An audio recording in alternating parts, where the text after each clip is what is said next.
And new World Heavyweight Champion Darby Allin.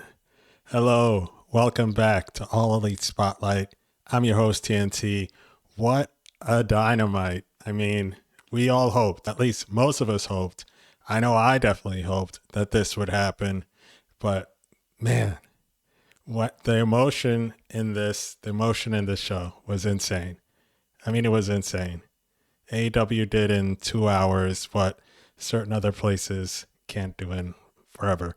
But man, I felt almost like a kid again, waiting for this main event to happen. From that opening segment with all the emotion, all the anticipation, and when it finally came down to it, what? The walk down to the ring, Sting being backstage, telling Darby, go get it. You know what to do. This is your time. Go take it. And that's exactly what Darby Allin did. Huge night. Big, massive. I mean, words can't describe what an excellent night to be a professional wrestling fan. I mean, I know you all enjoyed it. I loved it. I loved every moment of it. And they didn't even play around with it, right? I mean, they kind of did at first, right? The whole MJF, oh, here's my ring, Aubrey. Aubrey's putting it away. Low blow to Darby. Are we going to get screwed over here? He's going for the headlock takeover? No. Return the favor. Low blow. Scorpion death drop. 1, 2. Not 1. Not 2. Not 3. 4 coffin drops. And then the cherry on top. Payback from before. Picks him up. Headlock takeover. 1, 2, 3. And new champion. Love to see all the faces, all the good guys coming out to celebrate with Darby. Got Sting back out and the woo! Hey, big hug from the Stinger. Great moment. And this is why we love professional wrestling, because of moments like this. MJF having a great run at World Champion, vanquishing Hangman from being able to defend for the world title again, vanquishing Kenny Omega at 100%, having him doubting his future. And then he goes up against Darby Allin in Everett, Washington on spring break through AEW Dynamite. And in just a couple minutes, loses the world title. Excellent. Love it. So happy for Darby. He deserves it. Puts his body on the line, and it was great. Great storytelling. Love it. Love to see it. Professional wrestling at its best. So that was the main event. Is there anything else to talk about? Just talk about our feelings, how much we love wrestling, how much it loves us back in these moments. Yes, I know. I feel you. All right, back to business at hand. So, like I mentioned, show started off Renee backstage saying she can't get a hold of MJF because he went radio silent, right? He was doing no social media, no TV, none of that stuff. No one could get a hold of him, right? And he has no idea that he has to face Darby Allin tonight. He does pull up in his ride. Don Callis comes out, lets him know that Andrade lost. MJF is pissed. Not at Don Callis, but he says Andrade can never get a title shot because he can never get it done when it matters. Says that Callis owes him a favor, and he goes out to the ring, very upset because Renee said the match is happening, not just tonight, but to start the show. Cue Darby's music. He's out to the ring. Fans going crazy. Cue MJF's music. He comes out, still dressed in his suit, not ready for a match, obviously, saying, hey, I'm coming out. I'm going to sue Tony. I'll sue everybody. There's no way I'm wrestling tonight. Not happening. But then he says, oh, he's doing Darby Allin a favor, right? Because, Darby's like the fans. He's good, but not great. He's really not championship material, and he's not ready. That sends Darby off, right? He's really emotional. Looks like He's got all this emotion. I don't want to say he's going to break down in tears, but he looked, upset, like that not being ready thing was bothering him. He says if he's not ready today, he's not ever going to be ready. And to just go ahead and ring the bell, because the fans were chanting, ring the bell. Then Danielson, who was on commentary, says TK is saying that MJF will get to rest because it's not fair that he has no notice, but that the match will be the main event of tonight. MJF has to fight or he will be stripped of the title. Darby Allin says, I'm going to beat you with a headlock takeover. And as we just went over, yes, he did. And it was sweet, sweet payback for how MJF beat him in the past few years back with a headlock takeover. Of course, that was following a shot from the Dynamite Diamond ring. So Darby Allin did it better tonight and to take the world title. So excellent start to the show. Got us anticipated. Like I said, I was already looking forward to it all night. And, I was concerned that the match wouldn't happen because it's MJF, right? And it's the Wednesday right after pay-per-view. And they were playing it up like, hey, this isn't going to happen. I'm like, no way. Not in Everett. Not when everybody's here to see this happen. And I was glad. I love the way they did it. Excellent all around. A+. We did have a backstage promo with Shivani asking Kenny about his loss. Kenny didn't have much to say. He walked into the training room and there was Will Ospreay. Basically, they're both there dejected, looking beat down, pretty rough from both their matches. And Will's there. Kenny's saying that he doesn't think he has much time left. He thinks time's passed him by, that pro wrestling belongs to Will now. Will's like, no, we've still got this. Says to him, you're my hero, and walks out. Kenny says, well, if I'm your hero, then I can't give up, and maybe there's still a chance. So we'll see. So it looks like Kenny has not given up. He's still going to be fighting, still has the world title in his mind. Will Ospreay also said to Kenny that his goal is to win the AEW World Championship. So we'll see what happens. I'm happy Darby has it. Do not even think of taking it away from him quickly. Let him have a run. He's deserved it, and he's good enough. So we'll see. He's got a lot of people gunning for that world championship, and obviously MJF is going to be one of them. So the true opening match was a singles match. It was between Ciampa and Desmond Xavier of the Rascals. And I got to say, Ciampa's been working every week and winning every week. And this week was no different. It was a clear and decisive victory for Ciampa. Desmond did get some offense in, but for the most part, it was a controlled match by Ciampa. He won straight up.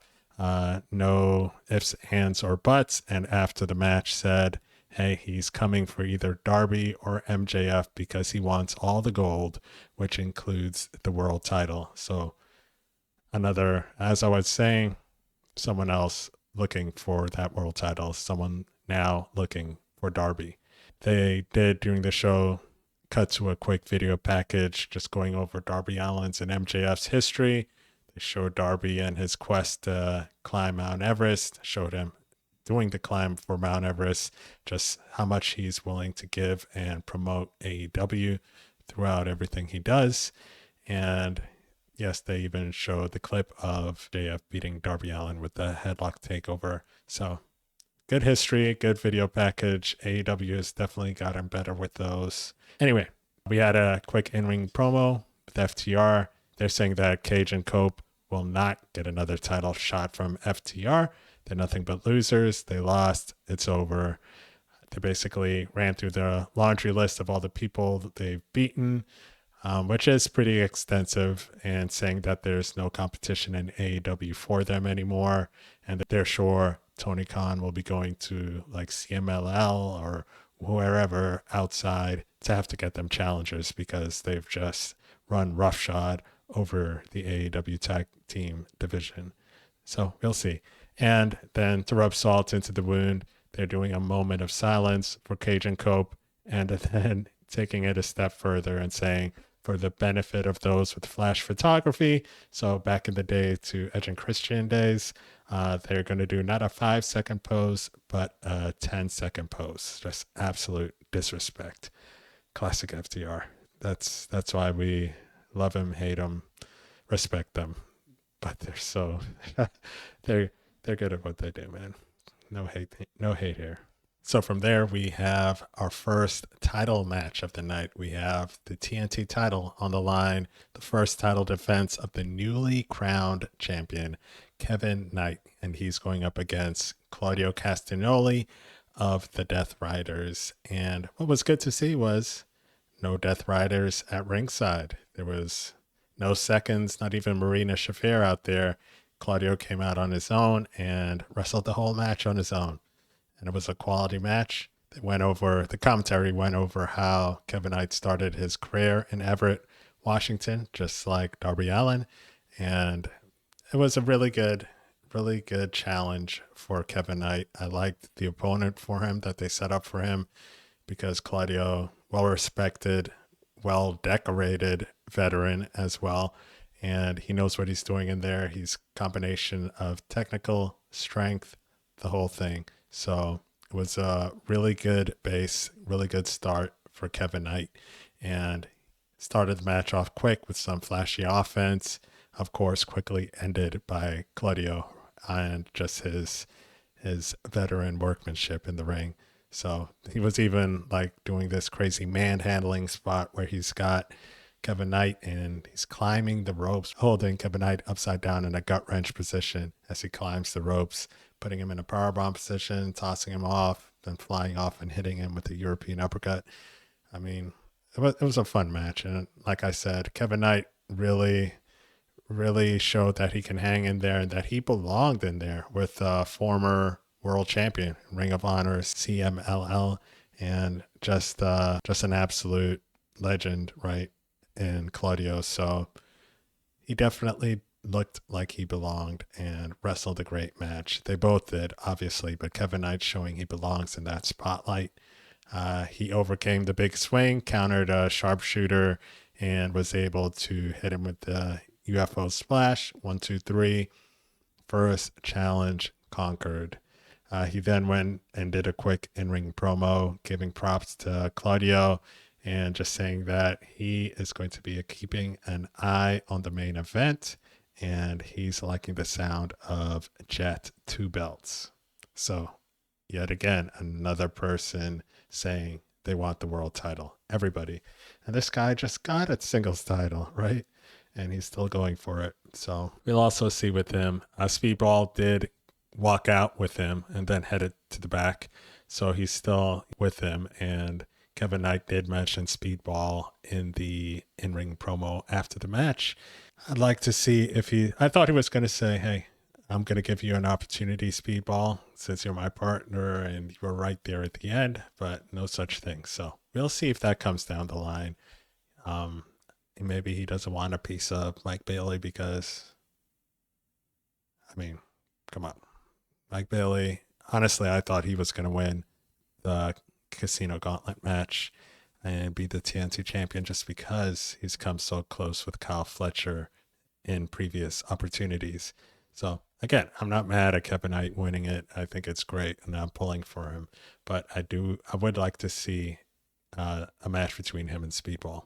Not that I want them to break up, but I mean, I feel like they're kind of essentially going to be broken up while Kevin Knight is the singles champion. From there, we had a quick in-ring promo. Jericho is back out and crowd's loving it. He looks great.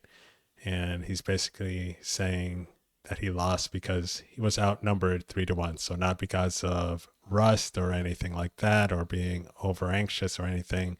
It's because he was outnumbered. And that is a true story, right? I mean, there was so much cheating by the Demand on Ricochet's behalf. So he's not wrong about that. And of course, the Demand interrupts. Ricochet comes out talking at first about how much he respects Jericho, especially after that match.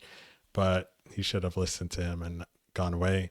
And he had to go ahead and beat him with his own maneuver, the Lion Salt, which he's renaming the Rico Salt, which Jericho rightly pointed out is brutal. The Rico Salt, for the love. But yes, that's what he's doing. Washington did not like Ricochet. They were booing him out the building, giving him the business, let's say. Then Ricochet was talking about Jericho. He's always reinventing himself, so he can reinvent himself into getting beat by the Demand every week. Kind of reminded me of AJ Styles in WWE with his boys and the whole beat up John Cena thing. Looks like Demand wants to do the whole beat up Jericho thing. So we'll see how that goes. Jericho did challenge him to come into the ring on his own. Ricochet did, told the guys, the GOA, to stay, don't interfere at all. Of course, that was not going to happen. Ricochet went in, was getting beat around, and of course, Gates of Agony come in, and it's 3-on-1. Jericho's left laying, and we end it with a Rico Salt. I guess we'll say it is the Lion Salt. So again, Ricochet. I'm happy. I'm actually happy Ricochet is getting some time, some quality time, and against someone of Jericho's stature, especially with him just coming back and having all this attention on him. So good for Ricochet. And I'm expecting some good things. We'll see who Jericho gets for backup, if it's going to be the Bounty Hunter and Big Cass as well. We'll see. We'll see if his learning tree buddies will be back. We haven't seen them on AEW in a while. They also showed a backstage promo, which was from Dynasty, where Don Callis is back there with Okada, and Renee's asking what happened. Then Takeshita walks by and gives Okada back the business by saying, "Oh, it was an accident. I'm so sorry." He did it back to him, and it was hilarious. I can't wait for their matchup at Double or Nothing when Okada has to defend the international title against Takeshita. So we also had singles match, Will Ospreay versus the CMLL World Champion, Hechicero. And of course, he has Don Callis out there with him and Lance Archer at the announce table. So Will comes out. He's moving gingerly throughout his entrance. Can't even really do the maneuvers that he normally would for that. And it's already going to be a long night for him. We know how the story is going to go. He's taped up heavily with the kinesio tape on the neck, shoulders, and left arm. So right off the bat, Hechicero is working it. Will still able to fight back, still able to hit his high impact move, his high flying moves. So it's a good match. What was interesting was Shafir was at ringside watching the match. She was on the other side, the crowd side of the barricade, just standing silently watching, never interfered or anything. So just watching. And she did report back later to Jon Moxley. We'll get into that later, but there was a nasty spot. Will Ospreay was about to do the hidden blade, and Hechicero countered it masterfully with the head scissors guillotine he likes to do, and it looked wicked, like it always does. And then Don Callis gets up from commentary because Will was able to kick out, and he's distracting Aubrey. Hechicero sticking free shots at Will Ospreay's neck. The Doc Samson comes in to check him. They go to commercial break. During the commercial break, you can see Hechicero just continuing to attack Will Ospreay despite the Doc being there, and attacking Will outside the ring, continuing to work on his neck. They come back from commercial break. Hechicero's still in control, but eventually Will Ospreay is able to hit a Styles Clash and a hidden blade, gets a 3 count. But that's not the end of the match, because more damage for Will Ospreay. He's attacked by Mark Davis and is a victim of the Dunkzilla pile driver. And, he has history with Mark Davis because him, Davis, and Fletcher were together as part of the United Empire, right? So in AEW. So there goes Mark Davis. I guess that's who's next for Will Ospreay. Ospreay is never really going to get a chance to heal. It's always going to be an issue with that neck for the immediate future anyway. Hopefully they'll be able to get past it and he'll just be able to wrestle and that not be the focus of every one of his matches. And there was a backstage promo, like I mentioned. This is with Mox and the Death Riders. Mox asks Marina, how did Will Ospreay look out there? Marina is basically like, didn't look good.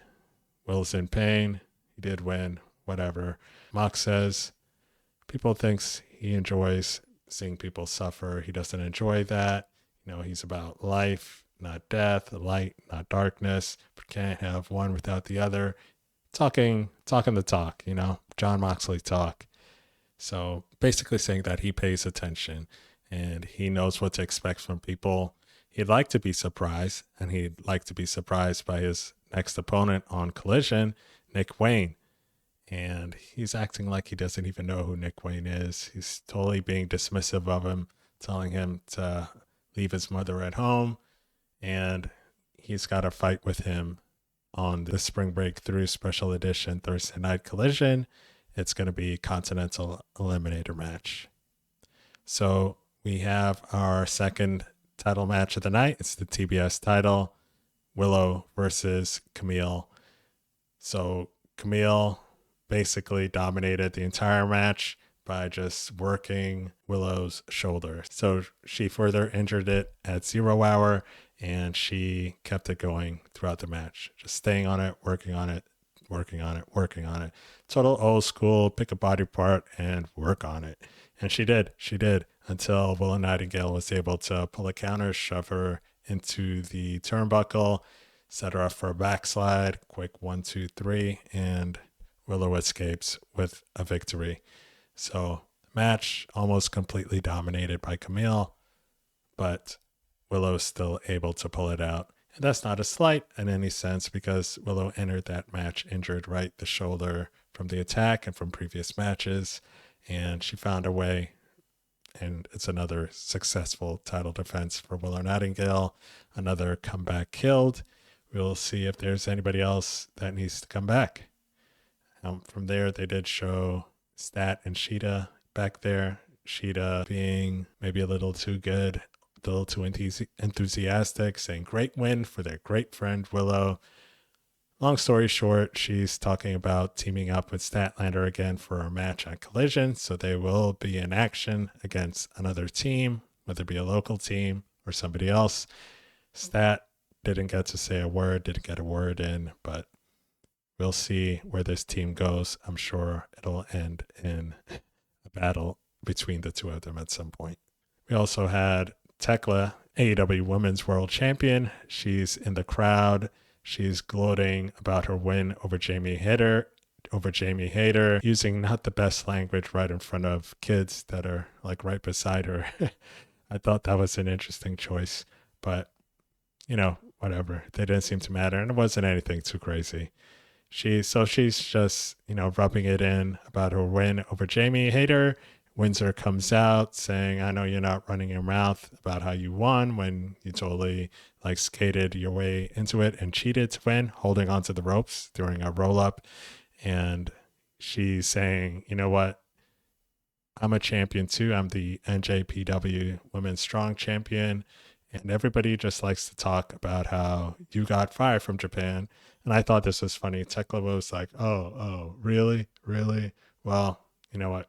You're right. Actually, I did get fired from Japan. And then she says, they just couldn't handle her. No one can handle her. Alex Windsor, she says she wants to handle her right now. And Tekla, of course, says no. Quickly, there's a attack from behind by the Sisters of Sin, Julia Hart, Sky Blue. But Windsor sees it coming. Her spider senses a tinkling, and she's able to fend them off relatively easily. Man, how far they've fallen. But anyway, she goes into the crowd, but Tekla books it, and she's out of there. Later in the night, we do find out that Tony Khan has made it official, and it will be an AEW Women's World Title match on Thursday Night Collision, Tekla defending against Alex Windsor. And from there, we had the main event. Reddy talked about it. I mean, great moment. Special night for all those in attendance to see that go down the way that it did. I'm still super stoked and excited about it. I'm excited to see how this is going to change the landscape, what this means for the world title, and how often we see it defended on TV.